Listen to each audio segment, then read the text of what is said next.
멸망당하죠.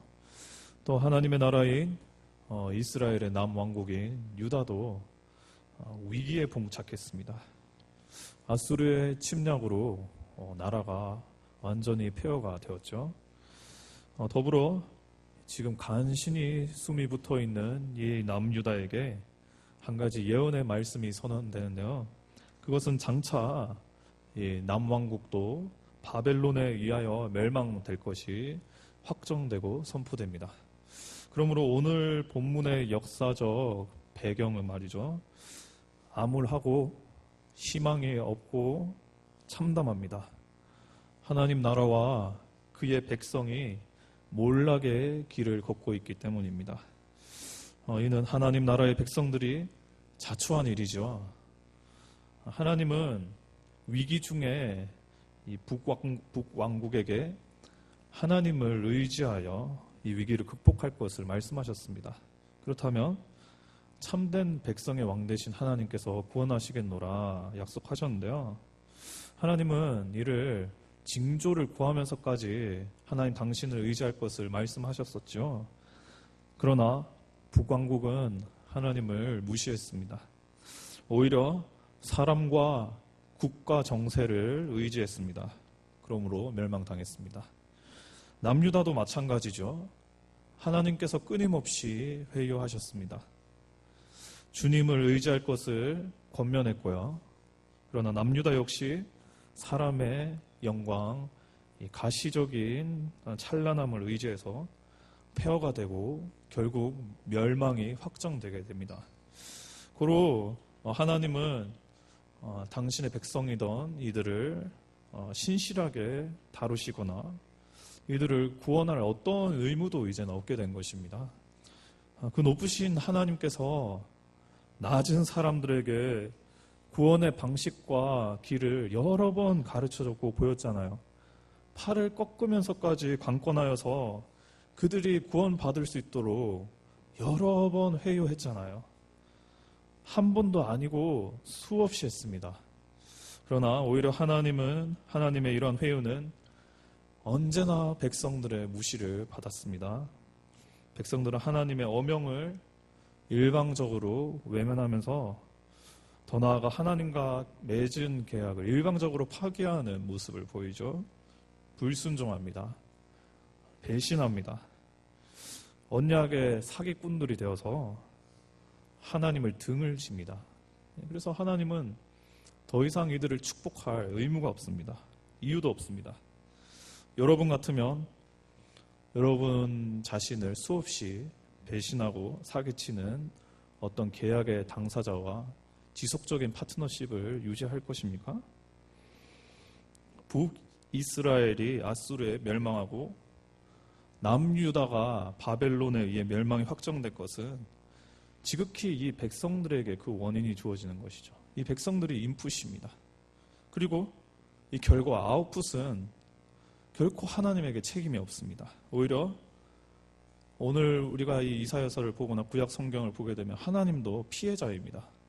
그래서 하나님은 이 백성들로부터 여러 번 상처를 받고 피해를 받았으니까 이제 마음 추스리면 그만입니다. 이들을 버리면 그만입니다. 그럼에도 이해할 수 없는 것은, 상식적으로 납득되지 않는 것은 하나님께서 이 백성들을 구원하시고 해방시키시길 결심했다는 점이죠. 이는 이사야의 후반부인 40장에서부터 본격적으로 확인 가능한 바인데요.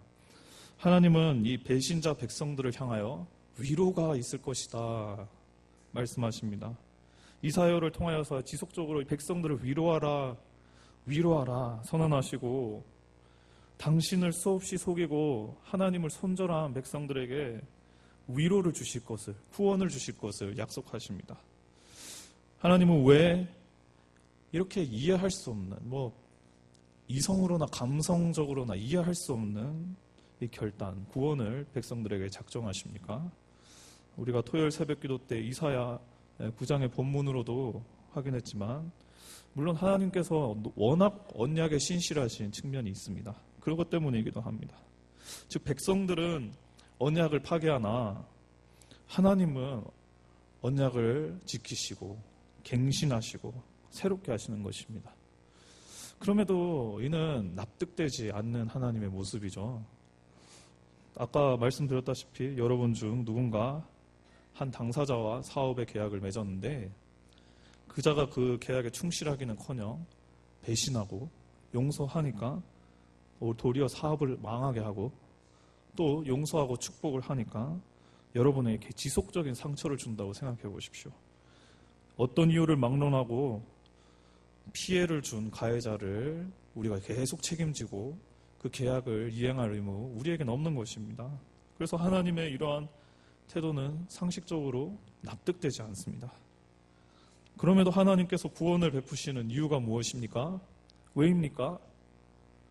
우린 이것을 정확하게 알 수 없습니다. 다만 성경 말씀을 보면 그저 하나님께서 결심하셨기 때문입니다. 그저 하나님의 열심으로 이들을 신실하게 섬길 것을 결단하셨기 때문에 일방적인 것 같지만 무조건적으로 절대적으로 백성들을 사랑하고 아끼시고 아무리 하나님 당신은 상처를 받아도 또 상처받을 것을 알면서도 이들을 구원하시길 결심하신 것입니다. 이것이 참 놀라운 하나님의 결단이죠. 그러면서 하나님은 당신을 배신한 백성들에게 위로를 줄 것을 말씀하시면서 그 위로의 절정을 언급하시는 바 그들이 하나님께로 다시 돌아와 부정하고 압제당하는 모든 것에서 해방이 돼 승리를 누릴 것을 하나님 말씀하십니다. 주의 팔이 구체적으로 임해서 백성들이 환희를 경험하고 기뻐 날뛰는 은혜를 경험하게 될 것을 말씀하는데요. 이는 구체적으로 가까운 역사의 그 사실로는 바벨론 포로기의 그 70년 이후의 귀환을 의미하는 동시에 우리가 이 말씀의 궁극적인 성취를 보게 되면 하나님 나라의 영원한 건재, 그 이상적 통치의 시연을 말씀하시는 바이죠. 여기서 하나님은 이 위대한 위협, 백성들을 구원하시고 당신의 백성들을 영원하게 할 일을 어떻게 이루십니까? 앞선 문맥이자 오늘 우리가 읽은 문맥이죠. 52장 중반부인 13절을 보시기 바랍니다. 성경 말씀 52장 13절을 보십시오. 보라, 내 종이 형통하리니 받들어 높이 들려서 지극히 존귀하게 되리라. 그리고 52장 15절을 보십시오. 그가 나라들을 놀라게 할 것이며 왕들은 그로 말미암아 그들의 입을 봉하리니. 하나님은 당신의 한 종을 통하여서 백성들을 구원하실 것을 말씀하는데요. 이 종은 말씀에 의하면은 높이 들려서 존귀한 자가 되어 모든 나라의 왕들을 제압할 것을 말씀하십니다. 즉 백성들을 핍박하고 압제하던 정복자들을 비범하게 정복하고 도리어 복수할 것처럼 이렇게 말씀을 언급하죠. 그래서 우리는 본문을 읽으면서 이러한 기대를 갖게 됩니다. 대체 이 종은 누구인가? 대체 어떠한 종이길래 지금 이스라엘을 흔들고 있는 이 정복자들을 되려 패하게 만들고 되려 이 이스라엘을 살린단 말인가? 하나님 나라를 회복시킨다는 말인가? 이 기대를 추측하게 합니다. 그래서 이런 생각을 할 수 있겠죠. 이 종, 백성들을 구원할 종은 범상치 않은 당시 정복자들보다 많은 매력의 소유자일 것이다. 특별히 갈그미스 전투를 승리하며 그 애굽을 패배로 몰아가고 근동의 패권을 획득한 이 느부갓네살보다 지략적이고 혹은 역사를 거슬러 올라가 북왕국을 점령한 디글레필레셀 3세보다 더 세련되고 지략적인 그런 인물이 아닐까, 이런 일말의 기대를 가지게 합니다. 그런데 충격적이죠. 우리에게 한껏 기대를 심은 날뛰는 오조의 그 종의 형체가 암울한 오조로 변화되면서 이제 종을 본격적으로 소개하기 시작하는데요.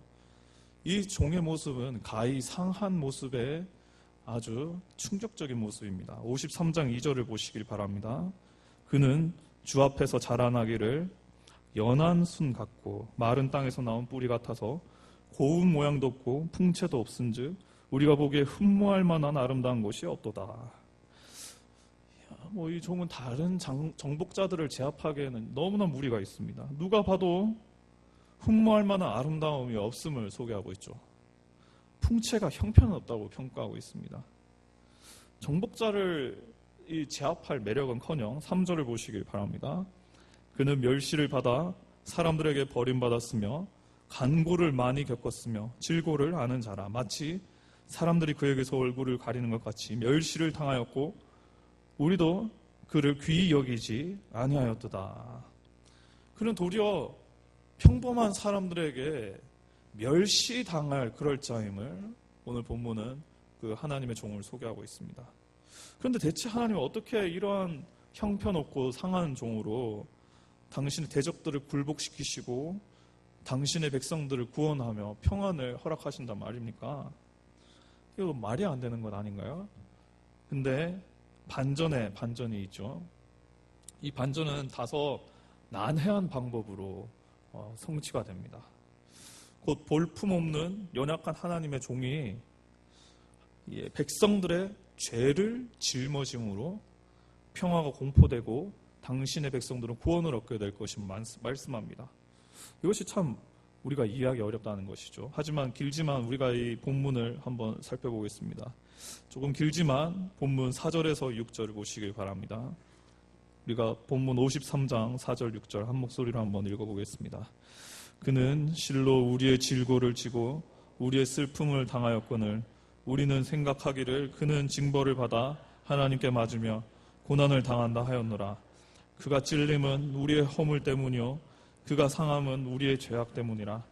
그가 징계를 받음으로 우리는 평화를 누리고 그가 채찍에 맞음으로 우리는 나음을 받았도다. 우리는 다 양 같아서 그릇 행하여 각기 제 길로 갔거늘 여호와께서는 우리의 모두의 죄악을 그에게 담당시키셨도다. 이 종이 우리에게 구원을 선사하는데 이 종은 마치 하나님께 버려지듯 버려진 것이죠. 버려져서 백성의 고난을 짊어지고 백성이 당할 형벌을 대신 고통당하고 그러므로 백성에게는 평화를 우리들에게 나음을 입힐 것을 말씀합니다. 백성의 허물을 자신이 당하는 것이죠. 그 종이 채찍을 맞아서 그래서 백성들이 해방된다고 하는데 참 이것이 난해합니다. 어떻게 상한 모습의 종이 그것도 자신의 죄 때문도 아니고 백성들로 죄로 인해서 어떻게 보면 부당한 고난을 본인이 스스로 짊어짐으로 버림받으면 어떻게 이게 또 작용되어서 대적자들을 쓰러뜨리고 백성들은 화평을 얻는다는 겁니까? 이게 이 본문 자체로는 우리가 너무나 이 하나님의 온전한 뜻이 무엇인지 우리가 분별하기 어렵습니다. 그래서 우리가 신약 성경인 사도행전 8장을 보면 이 본문의 난해함으로 참 곤란을 겪게 되는 인물을 보게 되는데요. 그는 그 에디오피아 내시로 소개되는 인물이죠. 사도행전을 보게 되면 그 에디오피아 여왕 간디게의 모든 국고를 맡은 관리 내시가 있는데요. 이 내시가 예루살렘을 갔다가 이제 고국으로 돌아가는 길입니다. 수레를 타고 있었는데 그가 이 수레 위에서 이사야의 글을 읽게 되거든요. 이때 성령님은 빌립을 에디오피아 내시 근처로 인도하시죠. 그러면서 가까이 가라 이러한 마음을 주십니다.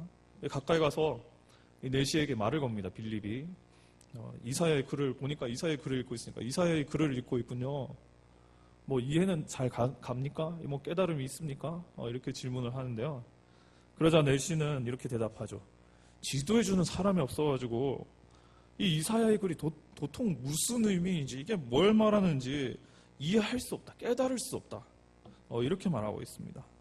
그것도 사도행전은 정확히 그 내시가 읽던 본문을 소개하는 바 이사야 53장에 오늘 우리가 읽은 본문을 인용하여서 내시가 이걸 전혀 이해하지 못하고 있음을 그 나레이션을 소개하고 있는데요.